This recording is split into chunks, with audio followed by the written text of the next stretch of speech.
Hello दोस्तों, मैं रामकेश स्वागत करता हूँ आपका अपने यूट्यूब चैनल जो माँ करनी के नाम पे करनी एकेडमी। तो उसमें आज हम भारतीय संविधान की एक पूरे टॉपिक के एक वीडियो डालेंगे। तो एक वीडियो स्टार्ट करने जा रहा हूँ। एक रिवीजन फॉर्मेट में रहेगा। पूरा भारतीय संविधान सभा है आज का टॉपिक, और भारतीय संविधान सभा पूरे रिवीजन रामबाण रिवीजन ही मान के चलिए इसको आप, क्योंकि इसको हम इतने क्विक रिवीजन करेंगे जिससे आपको कभी पढ़ने में जब भी आपको दिक्कत दिखे कि थोड़ी दिक्कत आ रही है तो आप तुरंत के तुरंत क्विक रिवीजन कर सको इसका। तो आपको ज़्यादा माथाफोड़ी करने की ज़रूरत नहीं पड़ेगी। अब अगर आपका पहले पढ़ा हुआ है तो आपको सारी की सारी चीज़ें बहुत जल्दी रिवाइंड हो जाएंगी। तो चलिए स्टार्ट करते हैं। संविधान सभा की मांग से स्टार्ट करते हैं। भारतीय जो संविधान सभा है उसकी मांग कब कब की गई तो उससे अपन स्टार्ट करेंगे। तो भारतीय संविधान सभा की जो सबसे पहले मांग की गई वो मांग करने वाले थे, कौन है वो मांग करने वाले बताओ जल्दी? बाल गंगाधर तिलक। कौन है? बाल गंगाधर तिलक। सर्वप्रथम बाल गंगाधर तिलक स्वराज विधेयक पर बोलते हुए, कोई संविधान सभा जैसा शब्द यूज नहीं करते लेकिन स्वराज शब्द का यूज करते हैं। तो सबसे पहले अपन संविधान सभा की मांग कहाँ से मानते हैं? बाल गंगाधर तिलक से मानते हैं। जो बाल गंगाधर तिलक हैं वो सर्वप्रथम संविधान सभा की क्या करते हैं? मांग करते हैं। उसके बाद में करते हैं मदन मोहन मालवीय करते हैं, किंतु मदन मोहन मालवीय भी कोई स्पष्ट संविधान सभा का सब नाम यूज नहीं करते। और उसके बाद में करते हैं तेज बहादुर संप्रू 1924। जब इतने सारे लोग मांग करने लगे तो एक अंग्रेज अधिकारी थे, इनका नाम जरूर याद रखना है। जो अंग्रेज अधिकारी हैं लॉर्ड बर्किनहेड, क्या नाम है इनका? लॉर्ड बर्किनहेड। जब इतने लोग मांग करने लगे तो लॉर्ड बर्किनहेड कहते हैं कि तुम इतनी सारी मांग कर रहे हो तो एक क्या तुम अपना खुद का संविधान बना सकते हो क्या कोई? तो भारतीयों ने इस मांग को स्वीकार किया, और स्वीकार करने वाले थे उस मांग को मोतीलाल नेहरू। कौन स्वीकार करते हैं? मोतीलाल नेहरू। तो मोतीलाल नेहरू जी उस मांग को स्वीकार करते हैं, और स्वीकार करने के बाद में मोतीलाल नेहरू 1928 में प्रस्तुत करते हैं नेहरू रिपोर्ट। कब प्रस्तुत करते हैं? 1928 में। तो ये विशेष इम्पोर्टेंट है कि नेहरू रिपोर्ट को कब प्रस्तुत किया गया? 1928। हालांकि नेहरू उन्होंने एक शर्त रखी थी बर्किनहेड ने कि कोई एक ऐसा संविधान बनाओ जिसको तुम्हारा पूरा का पूरा देश स्वीकार कर सके, यानी मुस्लिम लीग भी स्वीकार करे और कांग्रेस भी स्वीकार करे। हालांकि इन्होंने जो नेहरू रिपोर्ट बनाई थी उसका इनके खुद के बेटे जब जवाहरलाल नेहरू ने ही विरोध कर दिया था, तो एक तरीके से यह विफल रहा। किंतु अपने संविधान निर्माण में यह पहला प्रयास माना जाता है। तो नेहरू रिपोर्ट को अपन स्वराज संविधान भी बोलते हैं। ये सारी चीज़ें जब अपन व्याख्या से पढ़ते हैं तब सारी चीज़ें पढ़ते हैं। उसके बाद में संविधान सभा की औपचारिक रूप से मांग करने वाले थे M.N. रॉय, मानवेंद्र नाथ रॉय। और मानवेंद्र नाथ रॉय 1934 में व्यवस्थित रूप से औपचारिक रूप से संविधान सभा की मांग करते हैं। यह विशेष इंपॉर्टेंट तथ्य है, कई बार पूछा जा चुका है कि औपचारिक रूप से संविधान सभा की मांग कब की गई और किसने की। तो औपचारिक रूप से संविधान सभा की मांग करने वाले कौन है? M.N. रॉय। तो औपचारिक रूप से संविधान सभा की मांग कौन करते हैं? M.N. रॉय। उसके बाद में 1934 में ही किसी पार्टी ने अगर कोई मांग की थी तो वो पार्टी थी स्वराज पार्टी। पार्टी के तौर पर सबसे पहले संविधान की मांग करने वाली कौन सी पार्टी है? स्वराज पार्टी। स्वराज पार्टी का एक अधिवेशन होता है रांची अधिवेशन, और रांची अधिवेशन की अध्यक्षता कर रहे होते हैं चित्तरंजन दास। हालांकि जो स्वराज पार्टी उसकी 1923 ईस्वी में स्थापना करते हैं चित्तरंजन दास और मोतीलाल नेहरू। इसका एक अधिवेशन होता है, और वो अधिवेशन 1934 में कहाँ हो रहा होता है? रांची में।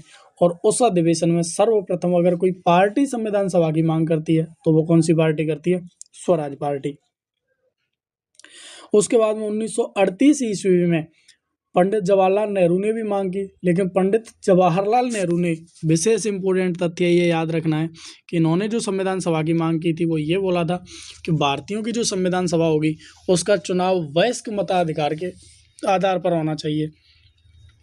तो ऐसे क्वेश्चन पूछा जाता है कि किस भारतीय क्रांतिकारी ने किस भारतीय नेता ने वयस्क मताधिकार के आधार पर संविधान सभा के निर्वाचन की मांग की थी? तो पंडित जवाहरलाल नेहरू हैं। हालांकि इनकी बात मानी नहीं गई थी, बाद में अप्रत्यक्ष निर्वाचन हुआ था। ये प्रत्यक्ष निर्वाचन की बात करते हैं। वयस्क मताधिकार होता है प्रत्यक्ष निर्वाचन, तो ये प्रत्यक्ष निर्वाचन की मांग करते हैं, लेकिन बाद में इनकी मांग को माना नहीं गया और अप्रत्यक्ष निर्वाचन के आधार पर संविधान सभा का चुनाव हुआ था। चलिए नेक्स्ट आगे बढ़ते हैं अपन। वो तो हो गया अपने भारतीयों की मांग। अब भारतीयों की मांग, जब भारतीय इतनी मांग कर रहे थे तो अंग्रेजों ने कुछ ना कुछ तो करेंगे अंग्रेज, तो कुछ अंग्रेजों ने भी किया। तो अंग्रेजों ने 1940 ईस्वी में 1940 ईस्वी में एक प्रस्ताव भेजा, अगस्त प्रस्ताव। और ये अगस्त प्रस्ताव किसके नेतृत्व में? लॉर्ड लिनलिंथगो इसके अगस्त प्रस्ताव को लेकर आए और इसका विरोध किया था महात्मा गांधी ने। तो अगस्त प्रस्ताव का विरोध महात्मा गांधी ने किया। कब किया? 17 अक्टूबर 1940। और 17 अक्टूबर 1940 को अगस्त प्रस्ताव के विरोध में महात्मा गांधी ने व्यक्तिगत सत्याग्रह चलाया। कौन सा सत्याग्रह चलाया? व्यक्तिगत सत्याग्रह। व्यक्तिगत सत्याग्रह कहाँ से प्रारंभ किया गया? तो पनवार आश्रम पड़ता है अपना महाराष्ट्र में, और पनवार आश्रम महाराष्ट्र से इन्होंने व्यक्तिगत सत्याग्रह प्रारंभ किया। और व्यक्तिगत सत्याग्रह के प्रथम सत्याग्रही थे विनोबा भावे। महात्मा गांधी ने जो 17 अक्टूबर 1940 को अगस्त प्रस्ताव के विरोध में, ये तीन चीज़ें, हालांकि आगे मैं आपको लिख लेना, आप कहीं नोट कर लेना जिससे आपको याद रहे। एक तो है अगस्त प्रस्ताव, एक है अगस्त क्रांति और एक है अगस्त घोषणा। तो अगस्त घोषणा होती है 1917, अगस्त प्रस्ताव 1940 और अगस्त क्रांति 1942। ये तीनों चीज़ें आप लिख लेना कहीं ना कहीं। तो अगस्त प्रस्ताव के विरोध में अपने महात्मा गांधी ने क्या चलाया है? व्यक्तिगत सत्याग्रह। और व्यक्तिगत सत्याग्रही के प्रथम सत्याग्रही थे अपने विनोबा भावे। प्रथम सत्याग्रही कौन थे? विनोबा भावे। दूसरे सत्याग्रही पंडित जवाहरलाल नेहरू थे। उसके बाद में 1942 ईस्वी में आता है क्रिप्स मिशन। 1942 में कौन सा मिशन आता है? Cripps mission. स्टेफर्ड क्रिप्स के नेतृत्व में आता है। इसका भी विरोध कौन करते हैं? महात्मा गांधी। और क्रिप्स मिशन के विरोध में महात्मा गांधी चलाते हैं भारत छोड़ो आंदोलन। और इसे भारत छोड़ो आंदोलन को क्या नाम दिया जाता है? अगस्त क्रांति। वेरी वेरी मोस्ट इम्पोर्टेंट है। अगस्त क्रांति किसे कहा जाता है? तो भारत छोड़ो आंदोलन को। उसके बाद में 1946 ईस्वी में कौन सा मिशन आता है? Cabinet mission. और इस कैबिनेट मिशन में कितने सदस्य थे? 3 सदस्य थे। कैबिनेट मिशन में कितने सदस्य थे? 3। और वो 3 सदस्य कौन कौन से थे? इनके नाम पूछे जाते हैं। George Patrick Lawrence, Stafford Cripps और एवी अलेक्जेंडर। ये तीनों के नाम याद रखने हैं। ये ब्रिटेन की संसद में कैबिनेट मंत्री थे, इसलिए इस मिशन का नाम क्या रखा गया? इस बिल का नाम क्या रखा गया? Cabinet mission. और इसी कैबिनेट मिशन की सिफारिश पर अपनी कौन सी सभा का गठन किया गया? संविधान सभा का गठन किया गया। इसी कैबिनेट मिशन की सिफारिश पर किसका गठन किया जाता है? संविधान सभा का। और इसी कैबिनेट मिशन की सिफारिश पर भारत में अंतरिम सरकार का गठन किया जाता है, जो 2 सितंबर 1947 को बनती है। आगे अपन अंतरिम सरकार अलग से पढ़ेंगे, जिसमें 14 सदस्य थे, 9 कांग्रेस से थे, 5 मुस्लिम लीग से थे, वो अलग पढ़ेंगे अपन। लेकिन ये याद रखना है कि कैबिनेट मिशन की सिफारिश पर भी भारत में अंतरिम सरकार का क्या होता है? गठन होता है। उसके बाद में 20 फरवरी 1947, 20 फरवरी 1947 को कौन सी घोषणा होती है? एटली घोषणा। और एटली घोषणा में अंग्रेज निश्चित करते हैं कि जो भारत है, भारत को हम 30 जून 1948 को क्या कर देंगे? आज़ाद कर देंगे। और 1947 में भारतीय स्वतंत्रता अधिनियम पारित होता है। 30 जून को हालांकि अंग्रेजों ने घोषणा की थी कि हम 30 जून को भारत को आज़ाद कर देंगे। और इस घोषणा में ये भी था कि जो भारत के वायसराय थे वेवेल, उनके स्थान पर माउंट बेटन को भेजा था भारत में। ये भी इसी घोषणा के तहत भेजा था। तो जब अपन विस्तार से पढ़ते हैं तो ये सारी चीज़ें पढ़ते हैं। अभी अपन क्विक रिवीजन कर रहे हैं। चलिए नेक्स्ट आगे बढ़ते हैं। भारतीय संविधान सभा के सदस्यों से संबंधित तथ्य, very very most important page है ये। शायद ही कोई एग्जाम हो जिस एग्जाम में इस पेज में से क्वेश्चन नहीं आए। सदस्यों से संबंधित तथ्य पूछते ही रहते हैं, तो ये आपको बहुत वेरी वेरी इंपॉर्टेंट है कि आपको याद रखना ही चाहिए। एक सेकंड, माफ़ी चाहूँगा, वो थोड़ा क्लिक नहीं कर पाया था। भारतीय संविधान सभा के सदस्यों से संबंधित तथ्य बहुत इंपॉर्टेंट तथ्य, पूरे के पूरे सारे के सारे इंपॉर्टेंट हैं। कैबिनेट मिशन के तहत भारतीय संविधान सभा में कितने सदस्य थे? 389। उन 389 में से 292 सदस्य थे। आपको किसी को ये पता नहीं चल रहा होगा कहाँ पढ़ रहे हैं सर, तो मैं आपको बता दे रहा हूँ, ये यहाँ से 292 सदस्य थे, वो ब्रिटिश प्रांतों से थे। और 4 सदस्य थे, जैसे आज के टाइम पर अपने जो यूटी होते हैं, केंद्र शासित प्रदेश होते हैं, उसी टाइम पे जो अंग्रेजों का टाइम था उस टाइम पे थे चीफ कमिश्नरी क्षेत्र। तो 4 सदस्य कहाँ से चुने गए? चीफ कमिश्नरी क्षेत्र से। और 93 सदस्य देसी राजाओं के द्वारा, रियासतों के द्वारा मनोनीत, यानी जो देसी रियासतों के राजा थे उनके द्वारा मनोनीत करके भेजने थे। तो टोटल इनको जब प्लस करेंगे तो कितने हो जाएंगे? 389। उसके बाद में माउंटबेटन घोषणा हुई, और माउंटबेटन घोषणा के तहत भारत की संविधान सभा थी उसमें कितने सदस्य थे? 324। संविधान सभा की प्रथम बैठक, कई बार पूछा गया है क्वेश्चन, संविधान सभा की प्रथम बैठक में कितने सदस्य थे?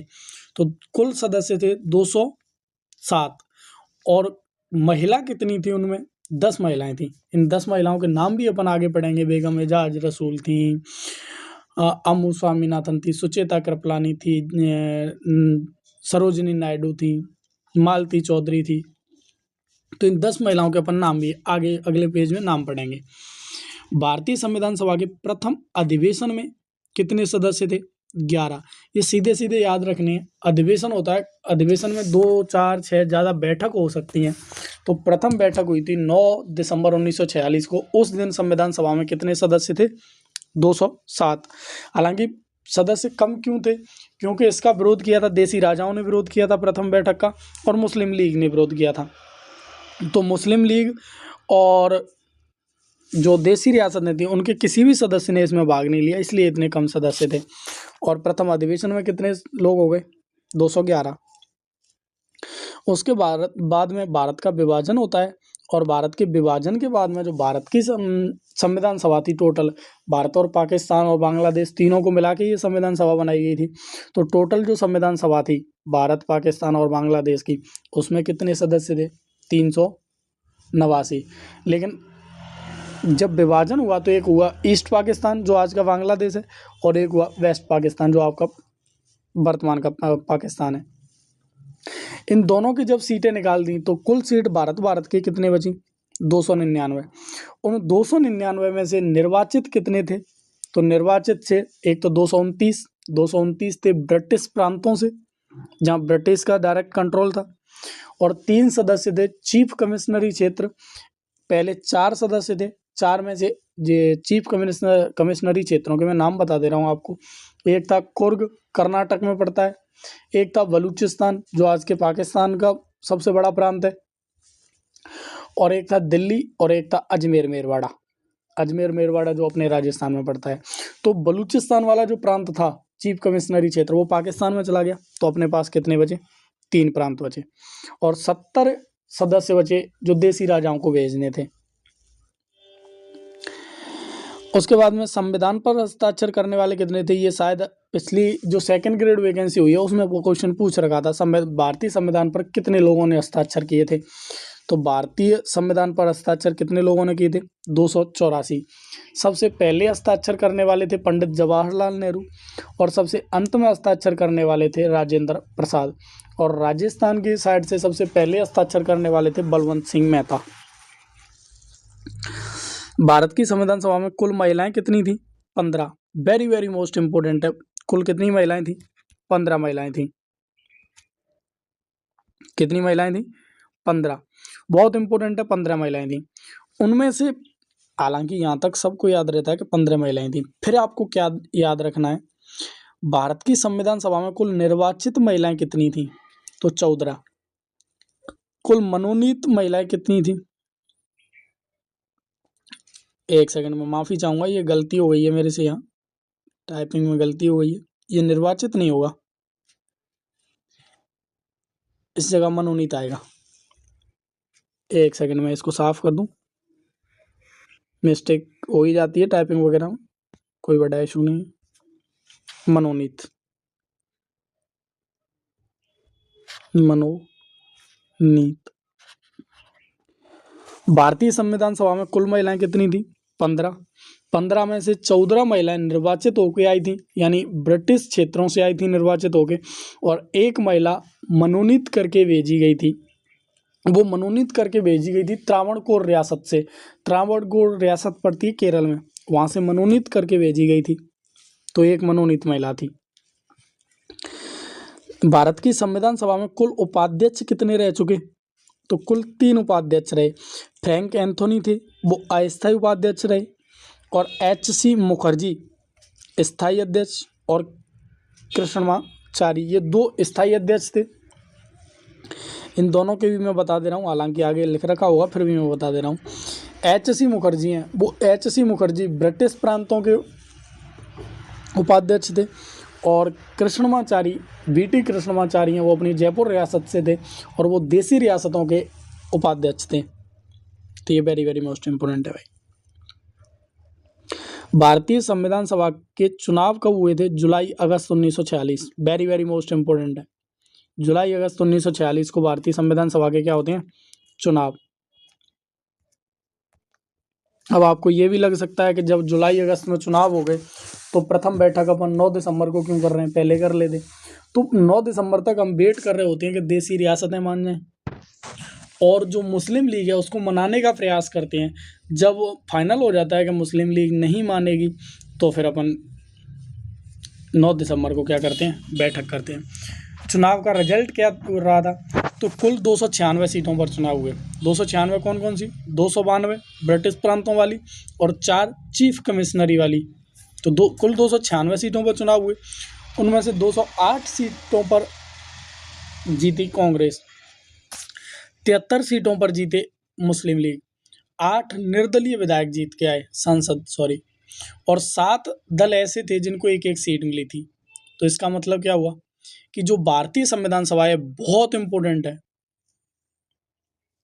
एक सेकेंड, इसको एक गोल उसमें डब्बे में बंद करूं मैं, जिससे आपको याद रहे। भारतीय संविधान सभा है वो एक बहुदलीय संस्था थी। बहुदल का मतलब होता है 2 से अधिक पार्टी। 2 दल होते, एक दल होता तो एक दलीय संस्था, यानी अकेले कांग्रेस होती है अगर संविधान सभा में, तो एक दलीय संस्था होती। अगर कांग्रेस और मुस्लिम लीग दोनों होते तो 2 दलीय संस्था होती। 2 से अधिक दल हैं, क्योंकि एक तो कांग्रेस है, ठीक है, मान लेते हैं बाद में मुस्लिम लीग चली जाती है, लेकिन जब चुनाव हुए तो उस टाइम पे तो मुस्लिम लीग थी।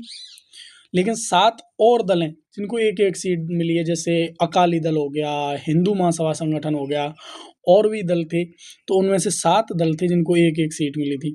तो भारतीय संविधान सभा कैसी संस्था थी? एक बहुदलीय संस्था थी। भारतीय संविधान सभा पूर्णतः निर्वाचित थी और अंशतः मनोनीत थी, यानी ज़्यादा सदस्य तो निर्वाचित थे और मनोनीत कम सदस्य थे। चलिए नेक्स्ट आगे बढ़ते हैं। अंतरिम सरकार, इसके बारे में आपको बता रहा था कि जो आगे अपन अंतरिम सरकार पढ़ेंगे। अभी अभी मैंने आगे आपसे बात की थी, तो अंतरिम सरकार के बारे में देखिए। अंतरिम सरकार, ये कैबिनेट मिशन जब हम 1946 वाला पढ़ रहे थे, उसी में अपन ने पढ़ा था कि कैबिनेट मिशन की सिफारिश पर भारत में अंतरिम सरकार का गठन किया गया। तो भारत में किसकी सिफारिश पर अंतरिम सरकार का गठन किया गया? कैबिनेट मिशन की सिफारिश पर। कब किया गया? 2 सितंबर 1946। बहुत इंपॉर्टेंट डेट है, एक बार रीड में पूछ चुके हैं। हालांकि रीड में 2 सितंबर नहीं आया था, खाली सितंबर 1946 लिख रखा था। आप 2 सितंबर और याद रख लेना, क्या पता अगली बार डेट दे दे। तो भारत में अंतरिम सरकार का गठन कब किया गया? 2 सितंबर 1946। इसमें कुल सदस्य कितने थे? 14 सदस्य थे। उनमें से 9 सदस्य कांग्रेसी थे और 5 सदस्य मुस्लिम लीग से थे। 9 कांग्रेसी सदस्य कौन कौन से थे?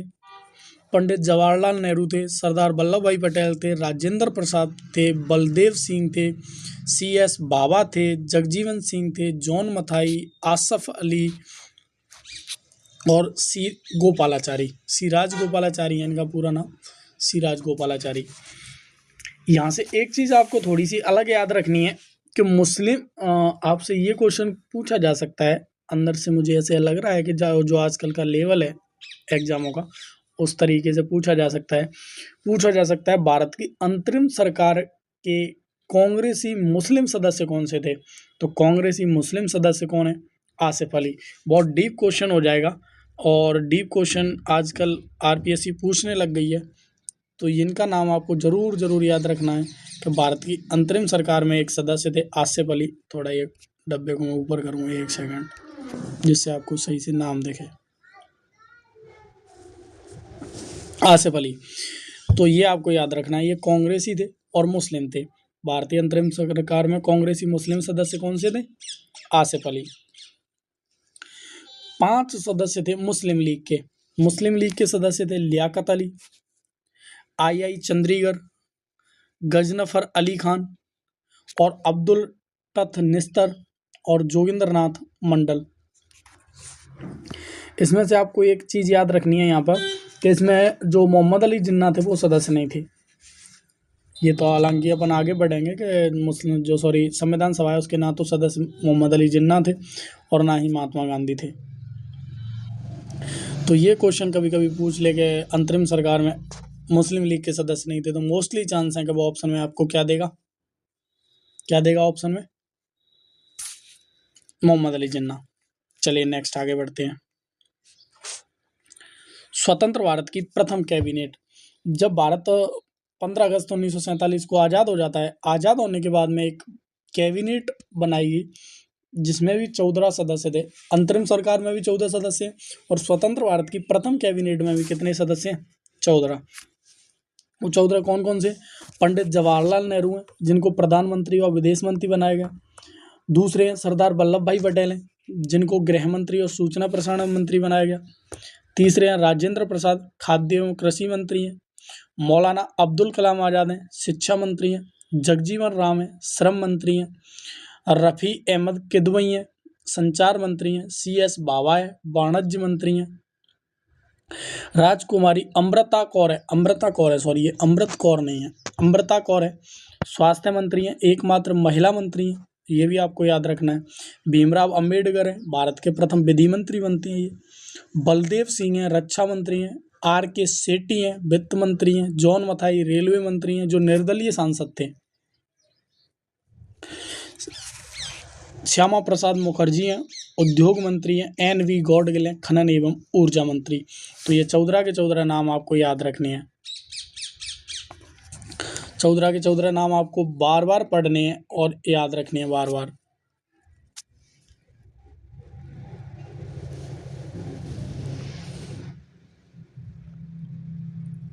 ये 14 नाम आपको याद होने चाहिए। इसमें से कभी कभी एक एक नाम देके भी पूछ लेता है कि भारत के प्रथम गृह मंत्री कौन थे? वल्लभ भाई पटेल। भारत के प्रथम खाद्य एवं कृषि मंत्री कौन थे? राजेंद्र प्रसाद। भारत के प्रथम शिक्षा मंत्री थे मौलाना अब्दुल कलाम आज़ाद। ऐसे याद करना है। देखो, प्रधानमंत्री अपने पंडित जवाहरलाल नेहरू थे, वो ही विदेश मंत्री थे, याद रह जाएगा। सरदार वल्लभ भाई पटेल थे, उन्होंने भारत को एक करने का प्रयास किया तो वो गृह मंत्री कर दिए। एक दूसरे को सूचनाएं भेजनी थी तो सूचना प्रसारण मंत्री। राजेंद्र थे, आप याद रख लो, राजेंद्र कहते हैं राजा थे। राजा अपने खाने पीने और खेती बाड़ी का काम दिखवाता था, क्यों? खाना पीना कहाँ से आएगा? कृषि थे, तो खाद्य एवं कृषि। मौलाना अब्दुल कलाम आज़ाद पढ़े लिखे इंसान थे, तो इसलिए शिक्षा मंत्री।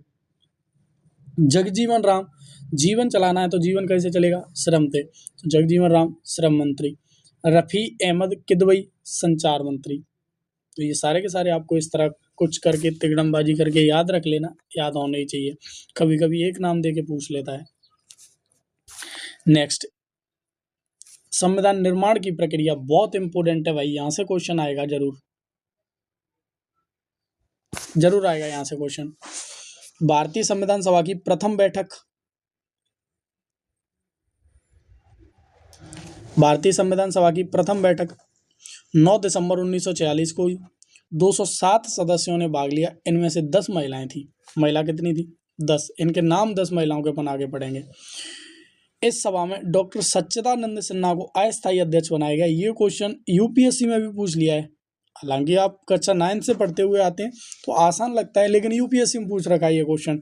भारतीय संविधान सभा के प्रथम अस्थायी अध्यक्ष कौन थे? सच्चिदानंद सिन्हा। लगता है छोटा, कभी कभी छोटे क्वेश्चन आ जाते हैं।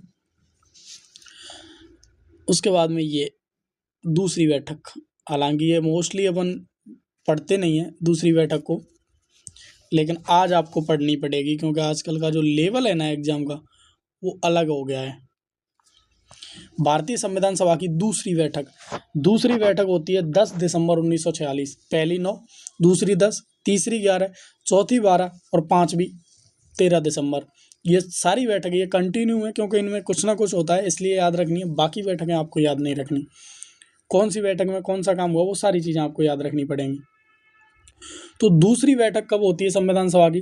10 दिसंबर 1946। इस बैठक में संविधान सभा की प्रथम समिति, ये आपको याद रखना है, संविधान सभा की प्रथम समिति, संविधान सभा की प्रथम समिति नियम समिति का गठन किया गया। आपसे क्वेश्चन पूछा जाता है संविधान सभा की प्रथम समिति कौन सी है? तो नियम समिति। एक बार क्वेश्चन पूछा गया है, मुझे याद नहीं किस एग्जाम में पूछा गया है, नियम समिति के संबंध में असत्य कथन को छांटिए। तो ये सारी चीज़ें आपको याद रखनी पड़ेंगी। नियम समिति का गठन कब होता है? 10 दिसंबर 1946। संविधान सभा की दूसरी बैठक में कुल सदस्य कितने थे? तो कुल 15 सदस्य थे। इसके अध्यक्ष कौन थे? राजेंद्र प्रसाद थे। और इसकी एकमात्र महिला सदस्य थी दुर्गाबाई देशमुख। एकमात्र महिला सदस्य कौन सी थी? दुर्गाबाई देशमुख। उसके बाद में भारतीय संविधान सभा की तीसरी बैठक,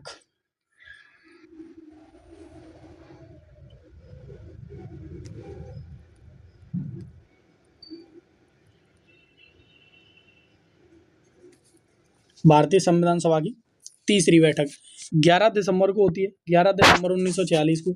इसमें राजेंद्र प्रसाद को स्थायी अध्यक्ष बनाया जाता है और संवैधानिक सलाहकार बनाया जाता है VN राव को। ये आपको याद रखना है। संविधान सभा की तीसरी बैठक में अपने को कौन मिलते हैं? स्थायी अध्यक्ष। स्थायी अध्यक्ष संविधान सभा के कौन थे? डॉक्टर राजेंद्र प्रसाद। संवैधानिक सलाहकार कौन थे? VN राव। संविधान सभा की पांचवी बैठक, ये थोड़ी इंपोर्टेंट बैठक है, आपको याद रखनी है।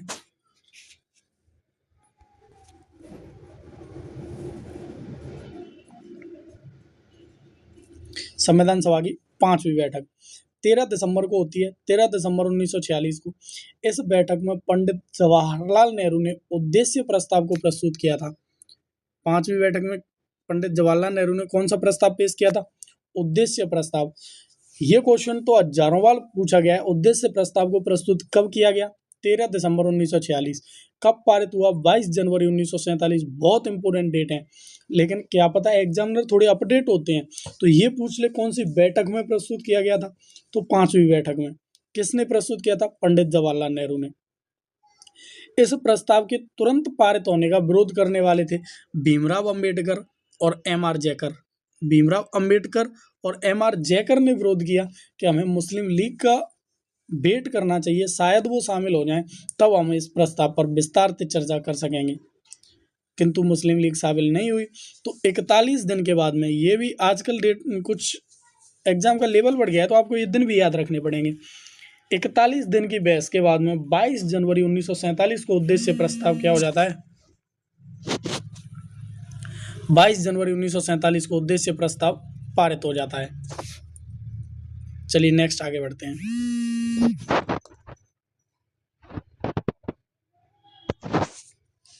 प्रारूप समिति।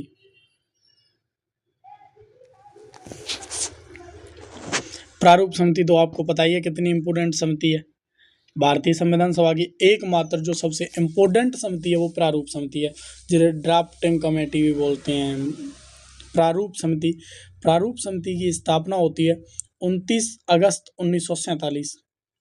प्रारूप समिति की 3 डेट हैं जो आपको याद रखनी पड़ेंगी। 29 अगस्त 1947 इसकी स्थापना होती है। प्रथम बैठक होती है 30 अगस्त 1947 और ये अपनी रिपोर्ट प्रस्तुत करता है 21 फरवरी 1948। ये 3 डेट हैं जो आपको याद रखनी है। बाकी आप बहुत पहले से पढ़ चुके हैं। इसमें 7 सदस्य थे। इसके अध्यक्ष थे डॉक्टर भीमराव अंबेडकर।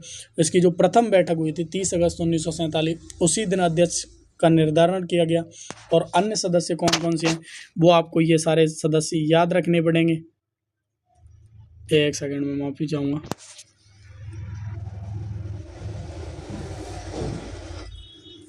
ये सदस्य हैं डॉक्टर भीमराव अंबेडकर, मोहम्मद सादुल्ला, के.एम. मुंशी, अल्लादी कृष्ण स्वामी अय्यर, गोपाल स्वामी आयंगर, बी.एल. मित्र त्याग पत्र दे देते हैं। उनके स्थान पर आते हैं एन माधव राव, बी.पी. खेतान, इनकी हो जाती है मृत्यु, और आते हैं टी.टी. कृष्णमाचारी।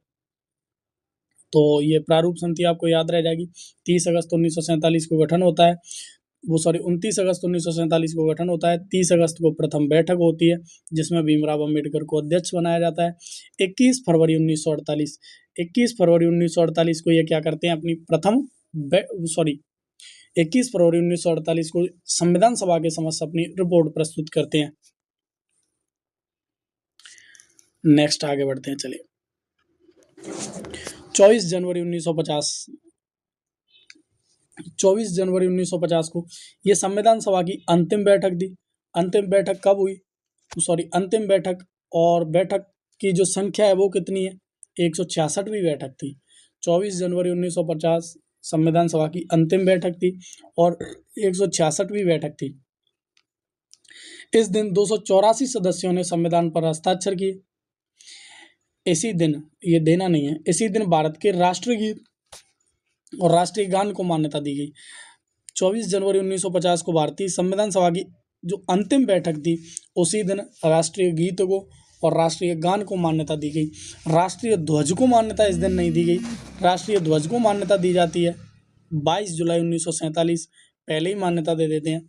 तो ये आपको अभी राष्ट्रीय गीत और राष्ट्रीय गान को मान्यता, भारतीय संविधान सभा की अंतिम बैठक 24 जनवरी 1950। भारतीय संविधान पर प्रथम हस्ताक्षर पंडित जवाहरलाल नेहरू और अंतिम हस्ताक्षर राजेंद्र प्रसाद ने किए थे। 26 जनवरी 1950 भारत का संविधान लागू हुआ, और भारत का संविधान लागू होने के बाद भारत के प्रथम जो राष्ट्रपति थे राजेंद्र प्रसाद, उन्होंने इसी दिन शपथ ली थी। और शपथ लेने के कारण 26 जनवरी 1950 को भारत गणतंत्र घोषित किया गया। हालांकि मैंने बहुत सारे पढ़े लोगों को ये सुनते देखा है, भारत को 26 जनवरी को गणतंत्र दिवस क्यों मनाया जाता है, तो मैंने बहुत सारे लोगों को सुना है कि इस दिन संविधान लागू हुआ था। हालांकि संविधान लागू होने का और गणतंत्र दिवस का कोई संबंध नहीं है। गणतंत्र दिवस इसलिए मनाया जाता है क्योंकि इस दिन 26 जनवरी 1950 को भारत के प्रथम राष्ट्रपति राजेंद्र प्रसाद शपथ लेते हैं, और 26 जनवरी 1950 से भारत में जो वंशानुगत शासन चलते आ रहा था वो शासन समाप्त होता है, यानी राजतंत्र समाप्त होता है और लोकतंत्र की स्थापना होती है। इस दिन से जो राष्ट्राध्यक्ष होता है उसका निर्वाचन होना प्रारंभ होता है, वंशानुगत नहीं होता। इसलिए 26 जनवरी 1950 को अपन क्या मनाते हैं, गणतंत्र दिवस। चलिए नेक्स्ट, ये तीनों लाइनें हैं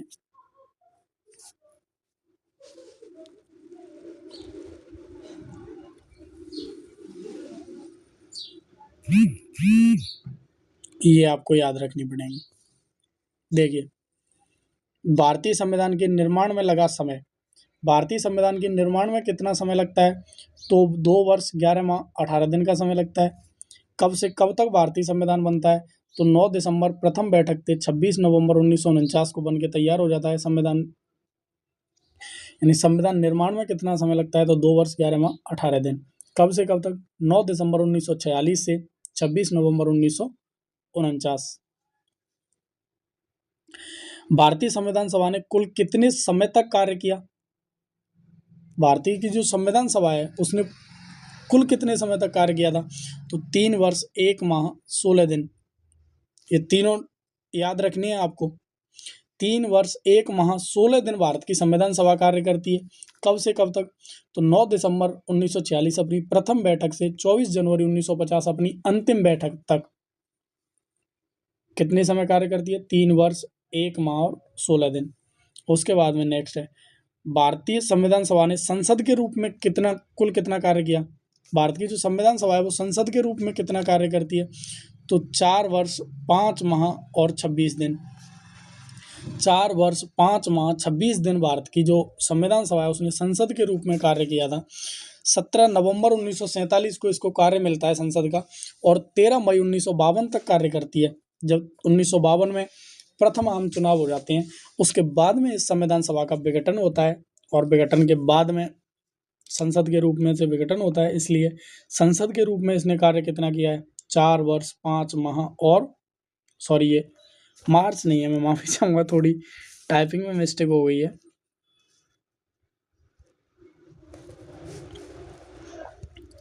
ये माह है, मैं बोल रहा हूँ, आप माह याद रखना, ये मार्च नहीं है, माह है। क्या है?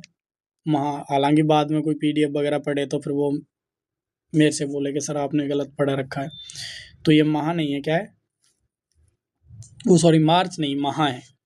तो 4 वर्ष 5 माह 26 दिन अपनी भारत की संविधान सभा संसद के रूप में कार्य करती है। और एक बार रीट में ये भी क्वेश्चन पूछा जा चुका है कि भारत की संविधान सभा ने संसद के रूप में कब से कार्य प्रारंभ किया था? तो ये वाली डेट भी पूछी जा चुकी है, 17 नवंबर 1947 से। जब भारत की संविधान सभा संसद के रूप में कार्य करती, उस टाइम पे अध्यक्ष होते थे जीवी मावलंकर। भारत की संविधान सभा के अध्यक्ष कौन थे? राजेंद्र प्रसाद। किंतु वही संविधान सभा जब संसद के रूप में कार्य करेगी, उस टाइम पे अध्यक्षता कौन करेंगे? जीवी मावलंकर। भारत के संविधान के कुल कितने वाचन हुए थे? 3 वाचन हुए थे। भारत के संविधान के कुल कितने वाचन हुए? 3 वाचन। प्रथम वाचन 4 नवंबर से 9 नवंबर 1948। दूसरा वाचन जो सबसे महत्वपूर्ण है, सबसे बड़ा है, लगभग 1 साल तक चलता है, 15 नवंबर 1948 से 16 नवंबर 1949 तक 1 साल तक चलता है, सबसे बड़ा है। तीसरा वाचन 17 नवंबर 1949 से 26 नवंबर 1949। तो ये आपको वेरी वेरी मोस्ट इंपोर्टेंट है, याद रखना है। संविधान के कितने वाचन हुए हैं? कुल 3 वाचन हुए हैं। ये हैं संविधान सभा के विशेष तथ्य। भारतीय संविधान की भाषा कौन सी है? अंग्रेजी है। भारतीय संविधान सभा का प्रतीक क्या था? हाथी। भारतीय संविधान निर्माण में कुल व्यय कितना हुआ था? ये उसमें क्वेश्चन आ जाते हैं कभी कभार, सिंगल तो बहुत कम चांस है पूछने के, लेकिन कौन सा सत्य है कौन सा असत्य है उसमें क्वेश्चन पूछ लेते हैं, इसलिए आपको ये रटने ही पड़ेंगे। कुल व्यय कितना हुआ था? 64 लाख। सुलेखन का यानी लिखने का कार्य प्रेम बिहारी नारायण रायजादा ने किया था। चित्रकारी इस पर नंदलाल बोस ने की थी। प्रस्तावना पर चित्रकारी राम मनोहर सक्सेना ने की थी। अपने राजस्थान के चित्रकार कौन से थे? कृपाल सिंह शेखावत। संविधान सभा में आंग्ल भारतीय संविधान समुदाय से थे फ्रैंक एंथोनी, जो भारत के संविधान सभा के प्रथम अस्थायी अध्यक्ष रहते हैं। पारसी समुदाय से थे पीएस मोदी, और अनुसूचित जनजाति समुदाय थे जयपाल सिंह। तो ये भारतीय संविधान सभा के विशेष तथ्य हैं। ये हैं भारतीय संविधान सभा की प्रमुख समितियां। बहुत इंपॉर्टेंट है ये, तो आप भी मानोगे कितनी बार क्वेश्चन पूछा गया है, और कभी भी क्वेश्चन इनके समितियों का आता है तो इतनी समितियों के बाहर नहीं जाता। हालांकि 8 मुख्य समिति थी, 22 अन्य समिति थी, लेकिन यही समिति हैं जिनसे बार बार क्वेश्चन पूछा जाता है। पंडित जवाहरलाल नेहरू, पंडित जी, तो पंडित जवाहरलाल नेहरू 3 समितियों के अध्यक्ष थे: संघ संविधान समिति, संघ शक्ति समिति और राज्य समिति। इन 3 समितियों के अध्यक्ष कौन थे? पंडित जवाहरलाल नेहरू। संघ संविधान समिति, संघ समिति और राज्य समिति, ये 2 ज़्यादा इंपॉर्टेंट है। ये दोनों समिति ज़्यादा इंपॉर्टेंट है। कौन कौन सी? संघ संविधान और संघ शक्ति। उसके बाद में दूसरे नंबर पर सरदार वल्लभ भाई पटेल। सरदार वल्लभ भाई पटेल प्रांतीय संविधान समिति, मौलिक अधिकार समिति, अल्पसंख्यक समिति और परामर्श समिति, 4 समितियों के अध्यक्ष थे सरदार वल्लभ भाई पटेल। कौन कौन सी? प्रांतीय समिति, मौलिक अधिकार समिति, अल्पसंख्यक समिति और परामर्श समिति। फिर सरदार वल्लभ भाई पटेल ने कहा कि भाई एज हो गई है, बुजुर्ग हैं, इतना काम दोगे, मरवाओगे क्या? तो फिर इनकी हेल्प के लिए मौलिक अधिकारों से संबंधित एक उप समिति बनाएगी। उस उप समिति के अध्यक्ष बनाए गए जेवी कृपलानी। जो मौलिक अधिकारों से संबंधित उप समिति थी उसके अध्यक्ष कौन थे? कृपलानी जी, जेवी कृपलानी। अल्पसंख्यकों से संबंधित जो उप समिति बनाएगी उसके अध्यक्ष बनाए गए एच.सी. मुखर्जी। तो उम्मीद करता हूँ ये दोनों याद रहेंगे, मौलिक अधिकार समिति, अल्पसंख्यक। इनकी जो मुख्य समिति थी उनके अध्यक्ष थे सरदार वल्लभ भाई पटेल। मौलिक अधिकारों की उप समिति थी जेवी कृपलानी को बनाया गया। अल्पसंख्यकों की उप समिति थी एच.सी. मुखर्जी को बनाया गया। उसके बाद में राजेंद्र प्रसाद, और राजेंद्र प्रसाद जी के पास 3 समिति थी। एक थी नियम समिति जो संविधान सभा की प्रथम समिति थी, 15 सदस्य थे, 10 दिसंबर 1946 को गठन हुआ था। राजेंद्र प्रसाद अध्यक्ष थे और 15 सदस्य थे और एकमात्र महिला सदस्य थी दुर्गाबाई देशमुख। दूसरी थी झंडा समिति और तीसरी थी संचालन समिति। इन 3 समितियों के अध्यक्ष कौन थे? राजेंद्र प्रसाद। उसके बाद में तेज बहादुर समपुरू, और तेज बहादुर समपुरू के अधीन एक समिति थी नीति निदेशक तत्व समिति। कौन सी समिति थी? नीति निदेशक तत्व समिति। एक थे C.H. वरदाचार्य, और C.H. वरदाचार्य के अधीन समिति थी न्यायालय समिति। हालांकि इसका कई नाम सर्वोच्च न्यायालय समिति भी आ जाता है, तो एक ही बात है। न्यायालय से संबंधित जो समिति थी उसके अध्यक्ष कौन थे? C.H. वरदाचार्य। तो ये संविधान सभा की से संबंधित एक क्विक रिवीजन था, और यहाँ पर अपने संविधान सभा का रिवीजन कंप्लीट होता है।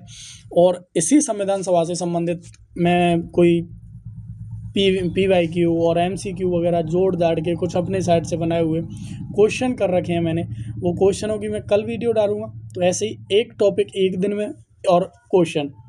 तो उम्मीद करता हूँ आपको वीडियो अच्छी लगेगी। वीडियो अच्छी लगे ज़्यादा से ज़्यादा शेयर करो, जिससे मेरी हेल्प हो, मुझे भी थोड़े व्यू वगैरह आएँ और मैं दुगने उत्साह के साथ में आप लोगों को वीडियो पढ़ा सकूं। और बहुत क्विक रिवीजन रहेगा। आपके सारी सब्जेक्ट कराऊंगा मैं इसी तरह क्विक रिवीजन में। हिस्ट्री कराऊंगा, पॉलिटी कराऊंगा, जियोग्राफी कराऊंगा, आपके इकोनॉमिक्स कराऊंगा। और जो सेकंड ग्रेड वाले हैं वो भी इसको देखें, रीट वाले हैं वो भी इसको देखें, क्योंकि सेकंड ग्रेड वालों के लिए मैं जो SST वालों के लिए स्पेशल दर्शन शास्त्र हो गया, फिलॉसफी, और आपके वो हो गया समाज शास्त्र हो गया, लोक प्रशासन हो गया, इन सारी सब्जेक्टों के मैं अलग अलग वीडियो लेके आऊँगा इसी तरह रिवीजन फॉर्मेट में। तो वीडियो को ज़्यादा से ज़्यादा शेयर करो, जिससे मुझे भी हेल्प हो। Thank you.